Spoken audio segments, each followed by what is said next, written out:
Bonjour à tous, bienvenue à cet Informagro, que vous soyez en direct avec nous sur cette rencontre Zoom ou encore en direct sur Facebook ou encore que vous écoutiez cette capsule en différé. Donc, je vous rappelle que les séances d'information Informagro vont aborder différents sujets du secteur agroalimentaire, que ce soit en lien avec l'innovation, la mise en marché ou encore l'entrepreneuriat. Donc, je vous invite à vous rendre sur le site web du créneau, donc agroboreal.com, et dans la section Informagro, vous pourrez revoir les webinaires Informagro qui ont été réalisés par le passé et également prendre connaissance de la future programmation. Aujourd'hui, donc, nous recevons Madame Annie Chamberlain de Axelis. Je vais laisser Annie se présenter elle-même. Elle abordera aujourd'hui comment maximiser les retombées de la recherche publique, en particulier pour le secteur agroalimentaire, mais sachez que Axelis n'est pas spécifique au secteur agroalimentaire. Donc, si vous êtes dans un autre secteur, ben, vous êtes les bienvenus quand même. Donc, bonjour Annie. Allô Isabelle. Donc, je te cède l'écran et je souhaite à tous une bonne séance Informago. Excellent. Donc, je vais partager. Est-ce qu'on voit plein écran? On voit très bien. Super. Donc, ça me fait plaisir d'être avec vous aujourd'hui dans le cadre de ces conférences Informagro. D'abord, Isabelle, merci pour l'invitation de pouvoir parler d'Axelis et des retombées de la recherche publique là, qui pourraient être bénéfiques pour le secteur agroalimentaire. Donc, juste un petit peu, j'ai pas les flèches. OK, super.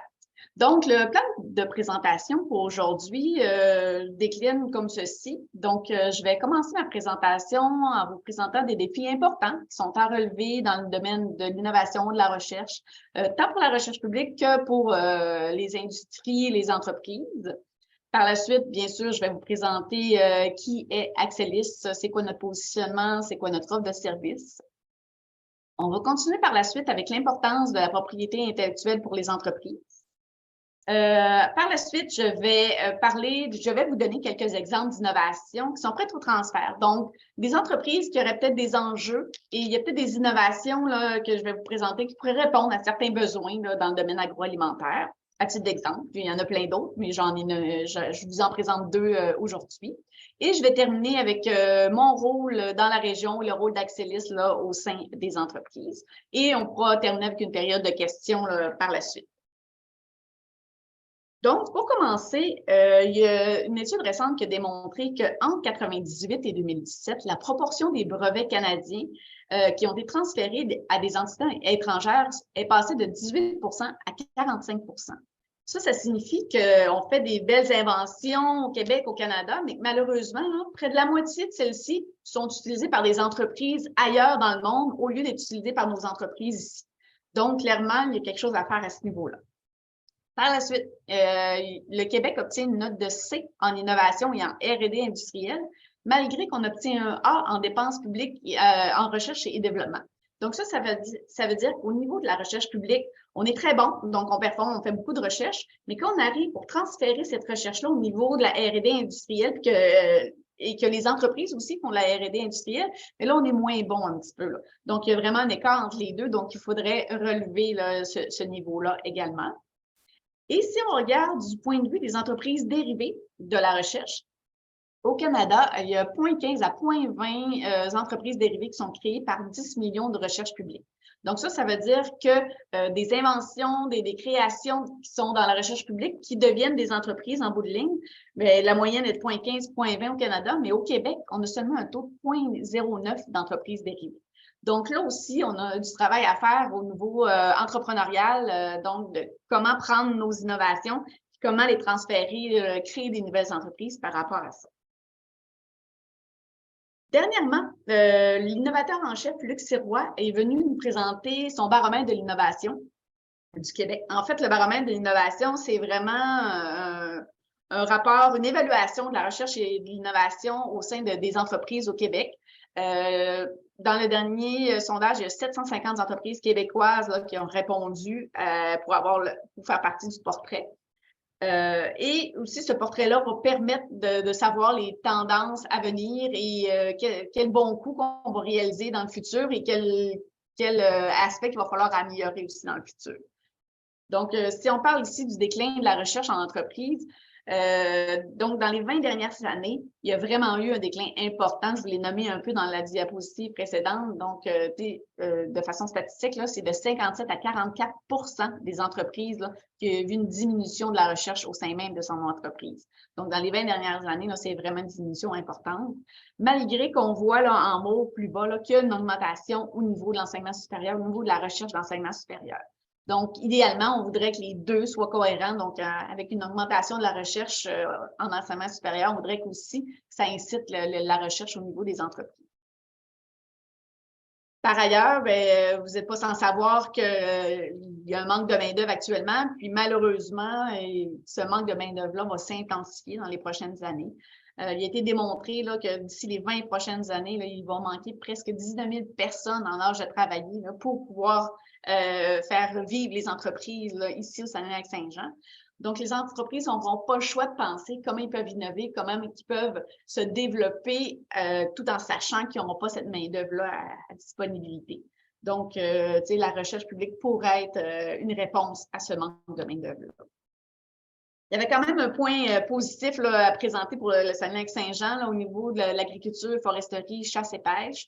Bien que les données n'étaient pas très granulaires à ce niveau-là, puis il manquait un peu de données là, sur la culture et sur la culture Saguenay-Lac-Saint-Jean en provenant des instances officielles. Il a été noté qu'il y avait un PIB régional de 3,1 dans ce secteur-là. Et malheureusement, il y avait une baisse là, de 3,4 du chiffre d'affaires depuis 2011 dans ces domaines-là aussi. Mais c'était mentionné qu'au niveau bioalimentaire, si la région là, avait le même taux de transformation que la moyenne québécoise, mais il pourrait avoir un accroissement potentiel du PIB dans ce secteur-là de 80 %. Donc, c'est quand même une statistique intéressante, mais évidemment, il faudrait travailler en ce sens-là pour y parvenir. Donc, maintenant que je vous ai présenté les quelques constats là, en lien avec la recherche et l'innovation, je vais vous parler bien évidemment d'Axelis, qu'est-ce qu'on fait. Donc, Axilis existe depuis avril 2021. Avant Axilis, il existait 3 sociétés de valorisation de la recherche. Donc, qui prenaient les inventions, les créations de la recherche universitaire principalement et qui les transféraient au marché. En avril 2021, le ministère de l'Économie et de l'Innovation a fermé les 3 sociétés pour créer Axilis avec un mandat plus élargi. En fait, la nouvelle mission, c'est de contribuer à la prospérité économique et sociale du Québec en accélérant le développement, la commercialisation et le transfert d'innovation issus de la recherche publique, mais vraiment recherche publique dans son ensemble, pas seulement universitaire. Ultimement, on veut maximiser les retombées de cette recherche-là dans le but d'accroître la productivité et la compétitivité des entreprises par l'innovation et créer des nouvelles entreprises innovantes et des nouveaux emplois à valeur ajoutée également. Plus spécifiquement, Axilis est un organisme à but non lucratif qui est financé en grande partie par le gouvernement du Québec, le MEIE maintenant. Nous sommes positionnés partout au Québec, donc par le biais des directions régionales, comme moi, à titre de directrice régionale Saguenay-Lac-Saint-Jean. Et j'ai des collègues qui sont dans le Bas-Saint-Laurent-Gaspésie, en Mauricie, en Abitibi, Témiscamingue également. Et on a aussi 2 bureaux situés à Montréal et à Québec où on retrouve là, nos équipes d'experts également. Donc, comme je vous disais précédemment, Axilis a maintenant un mandat plus élargi, mais c'est aussi au niveau des domaines qui sont couverts par Axilis. Donc, on couvre vraiment tous les domaines d'innovation et ça inclut aussi les innovations sociétales. Actuellement, Axilis possède un portefeuille d'innovations qui sont à divers stades de maturité, qui sont disponibles au transfert. Donc, des exemples que je vais vous donner plus tard dans ma présentation, c'est des exemples qui font entre autres partie de ce portefeuille-là. En fait, les 3 sociétés de Valo avaient déjà des projets en portefeuille prêts au transfert. Donc, évidemment, ça n'a pas été jeté à la poubelle. Axilis a récupéré là, tous ces projets-là pour pouvoir aussi là, continuer à les développer par la suite. Ultimement, mais le but, c'est vraiment de rapprocher le monde industriel des entreprises et faire le maillage avec le secteur de la recherche publique et leur donner accès. Donc, c'est rapprocher ces 2 entités-là. Vous avez sûrement déjà entendu parler de la chaîne de l'innovation. Chez Axelis, on parle plutôt du cycle infini de l'innovation. En fait, vous voyez du côté gauche la recherche publique, donc la production d'inventions, de création, tant en santé, en nature et technologie, en société et culture.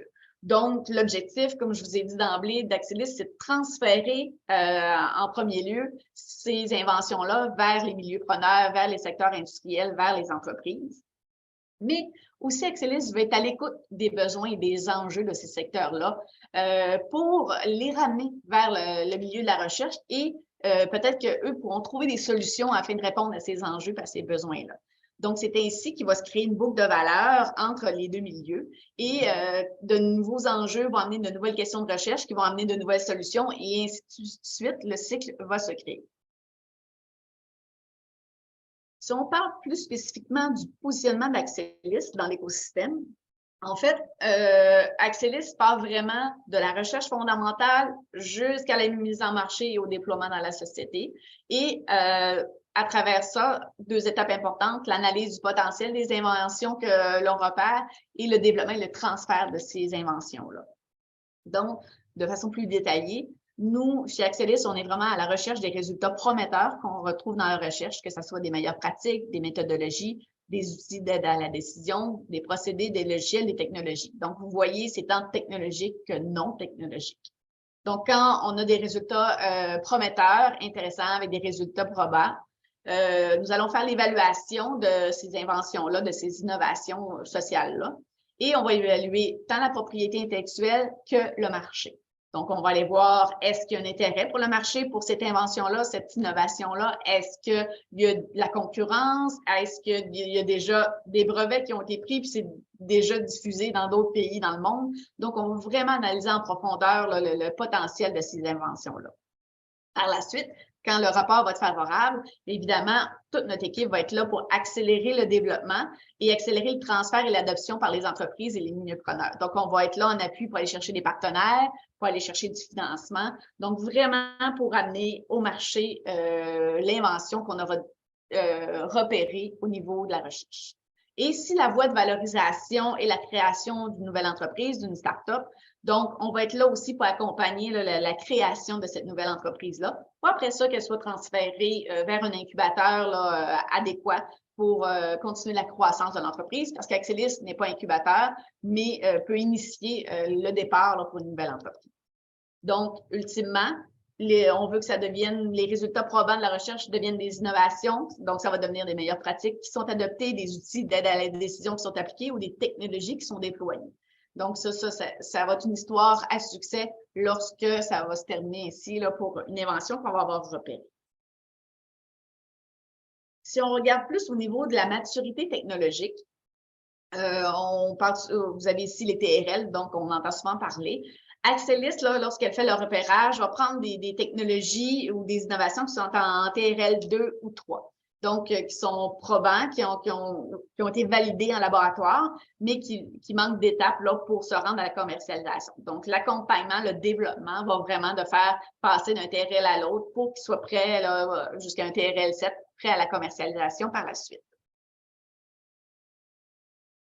Donc, concrètement, notre offre aux entreprises là, pour Axelis, c'est d'identifier des technologies, des innovations qui sont pertinentes en lien avec le besoin de l'entreprise. Donc, l'entreprise vient me voir et elle me dit « Yanni, j'ai un besoin X dans tel domaine. Est-ce qu'il existe des technologies qui pourraient répondre à mon besoin? » Donc, moi, je peux me revirer vers mon équipe, regarder avec notre équipe de développement des affaires si oui, on a déjà quelque chose dans notre portefeuille.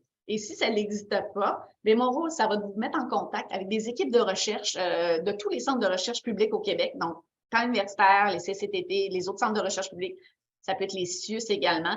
Donc, c'est vraiment là, tout centre de recherche au Québec. Donc, trouvez la bonne équipe qui pourrait répondre, là, qui est spécialisée dans ce domaine-là, qui pourrait répondre à votre besoin. Par la suite, dans la maturation d'une technologie, bon, on gère aussi chez Axelis un programme de subvention pour la maturation des technologies et des innovations. Donc, c'est un programme du MEIE qui permet la maturation de la technologie afin de l'amener le plus près possible à la commercialisation. Et ultimement, Axelis est aussi un tiers neutre qui va permettre d'établir des termes de licence et des droits de propriété intellectuelle là, entre l'entreprise et l'institution de recherche publique là, quand on va être venu à faire le transfert de la technologie en tant que telle. Maintenant, je vais vous parler de l'importance de la propriété intellectuelle pour les entreprises. Donc, en fait, pour une entreprise, là, posséder un actif intangible, là, ça peut faire une réelle différence là, pour elle. Un, ça lui procure un avantage compétitif. Deux, ça l'aide à créer une réputation pour son entreprise. Et aussi, ça lui permet d'avoir une position favorable vis-à-vis ses partenaires et clients. Aussi, la propriété intellectuelle, elle peut servir à obtenir du financement supplémentaire et ça peut permettre d'atteindre stratégiquement certains buts commerciaux. Le graphique ici vous démontre l'augmentation des actifs intellectuels au sein des entreprises, principalement ici là, pour les entreprises au SP 500. On remarque que de 1975 à 2020, les actifs intellectuels ont passé, ou incorporels sont passés de 17 à 90 en 2020.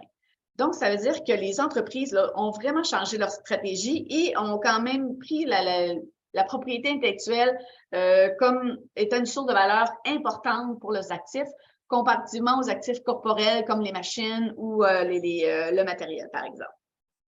Donc, ils veulent vraiment adapter leur modèle en conséquence. Ils cherchent évidemment à rentabiliser là, ces actifs incorporels-là dans leur stratégie d'affaires. Je vous présente ici là, quelques exemples d'actifs incorporels. Ça peut être évidemment des inventions par le biais de brevets, des procédures opérationnelles, des contenus créatifs, etc. Un récent rapport de l'ISDE a démontré que les entreprises qui détenaient des actifs de propriété intellectuelle étaient 1,6 fois plus susceptibles de connaître une forte croissance, allant même au moins jusqu'à 20 par année, ce qui est très significatif. Ces mêmes entreprises-là étaient deux fois plus susceptibles d'innover, étaient 3 fois plus susceptibles de prendre de l'expansion au pays et étaient 4,3 fois plus susceptibles de prendre de l'expansion à l'échelle internationale. Donc, cela démontre l'importance de développer une culture d'innovation au sein d'une entreprise. Mais évidemment, cette culture-là ne se fait pas seule. Il faut être appuyé par des bons partenaires qui l'aident à la développer. Et la recherche publique est vraiment un partenaire très important pour aider à mettre en place une telle culture d'innovation au sein d'une entreprise. Tantôt, j'ai nommé là, brièvement quelques types de propriétés intellectuelles, mais vous voyez ici, là, sans rentrer dans le détail, qu'il y a vraiment plusieurs types de propriétés intellectuelles que pourrait acquérir une entreprise. Donc, oui, il y a le traditionnel brevet, il y a les droits d'auteur. Donc, ça, c'est la plupart des propriétés intellectuelles que je vous présente là on peut faire la demande à l'Office de protection intellectuelle là, au Canada. Donc, il y a aussi les marques de commerce, les dessins industriels, les variétés végétales. Donc, dans le monde agroalimentaire, vous développez une nouvelle espèce, une nouvelle plante. Donc, c'est quelque chose qui peut être protégé également. Les noms de domaine, donc pour les sites web, donc c'est quelque chose qui peut être protégé. Les indications géographiques, donc pour des produits en agroalimentaire, exactement produits du Québec ou d'origine contrôlée. Donc, c'est des notifications qui peuvent être protégées. Il y a les topologies de circuits intégrés qui parlent plus de circuits électroniques. Et évidemment, s'il n'y en a aucun dans ceux-là qui correspond à ce que vous voulez protéger, ou c'est pas possible de le protéger de cette façon-là, bien, il y a toujours le secret industriel qui existe depuis très longtemps. Donc, ici, je vous présente un petit aperçu du type de portefeuille de pays que peuvent posséder les entreprises au Canada. En fait, on remarque que les deux principaux types de pays que possèdent les entreprises canadiennes sont les droits d'auteur et les marques de commerce. Donc, ils en possèdent principalement au Canada, vraiment moins là, à l'extérieur du Canada. Donc, les bandes en verte, c'est ce qu'ils possèdent à l'extérieur du Canada. Malheureusement, les entreprises d'ici, un peu comme je vous disais d'entrée de jeu, possèdent seulement 2 là, de brevets de dessin industriel. Donc, c'est peut-être ces deux propriétés intellectuelles-là qui seraient intéressantes là, à voir augmenter là, dans le futur. Et si on regarde les entreprises qui ont au moins un type de propriété intellectuelle parmi ceux-là, il y a 17,5 des entreprises au Canada qui en possèdent et qui ont droit acquis au Canada, mais ça tombe à 5 quand on regarde à l'extérieur du Canada, là, donc s'ils possèdent ces propriétés-là à l'extérieur du Canada. Donc, il y a encore là, du travail à faire à ce niveau-là là, pour les entreprises. Bien évidemment, je vous parle de propriété intellectuelle. Dans les stratégies, plans d'affaires, évidemment, il ne faut pas mettre la propriété intellectuelle au cœur et priorité numéro un. La propriété intellectuelle doit s'arrimer, s'adapter avec l'ensemble des autres stratégies de l'entreprise, que ce soit au niveau commercial, au niveau finances, recrutement. Donc, c'est ça qui va faire le succès du plan d'affaires quand ça va être un ensemble de toutes ces stratégies-là qui vont être mises ensemble.